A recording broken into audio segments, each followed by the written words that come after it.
Bukod sa labanan ng mga kandidato, isa sa tututukan ng mga Pilipino sa eleksyon ay ang pagsasagawa ng automated na halalan.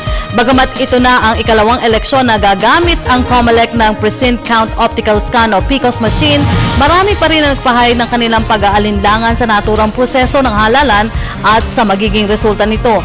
Ngunit ano nga ba ang meron sa election at tila hindi pa rin ito tanggap?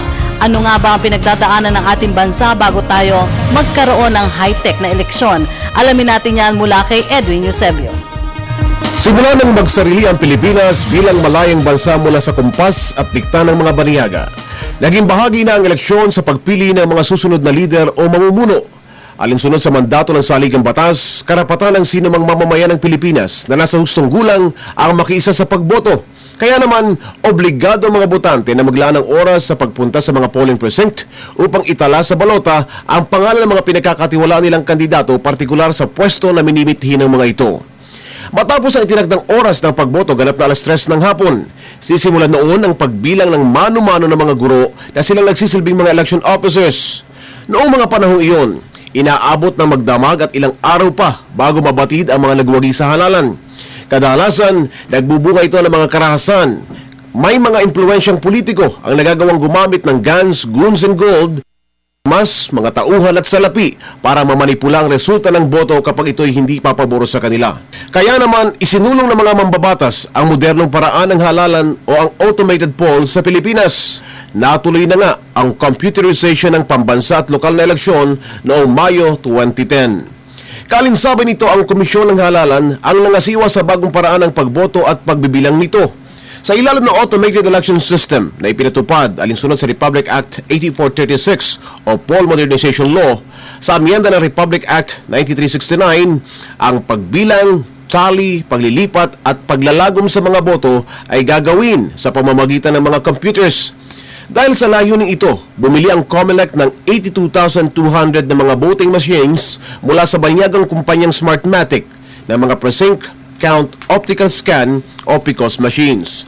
At ang dati-rating masalimuot na pagbibilang ng mga balota mula sa mano-manong proseso na inaabot ng ilang linggo at minsan ay buwan pa bago malaman ang resulta ay hindi na nangyari pa. Ang lahat ng mga boto na ibinilang ng mga PCOS sa bawat presinto ay otomatikong maipapasa na sa mga canvassing at consolidation centers. Malaking kabuwasan ito sa trabaho at panganib mula sa dating pagbiyahe sa mga balota mula sa presinto tungo sa canvassing centers. Ito ang tunay na layunin ng poll automations, ang maiwaksi at maging mahirap ang pandaraya. Ayon kay Father Anton Pascual, ang pinakatatak ng poll automation ay ang pagbabago mula sa usad pagong na eleksyon tungo sa isang iglap na paglabas ng resulta ng boto ng mga mamamayan. Gayunman, dapat na maging maingat aniya sa kahit katiting na problema na maaring magbunga ng pagdududa. Inalimbawa ni Padre Anton ang 1.7 million na mga balota sa ARMM na naimprenta niya ng walang mga security marks. Magdudulot anya ito ng mga paghihinala at magiging kaduda-duda ang resulta ng automated polls. Bagamat nilinaw anya ng NPO na mareremedyohan ang problema sa pamamagitan ng paglalagay ng karagdagang security markings, moderno na ang eleksyon. Ito na ang ating sinusunod ngayon. Marapat na pag-igihin na lamang ito sa halip na kulapulan pa ng mga intriga na magdudulot pa ng pagdududa. Panahon na para maging hinog ang kaisipan ng lahat sa prosesong ito. Alisin na rin ang mga kandidato sa kanilang isipan ng tukso ng dayaan at maging maginoo sa pagtanggap sa resulta ng modernong eleksyon sa makabagong panahon. Para sa Telebisyon ng Bayan, Edwin Eusebio.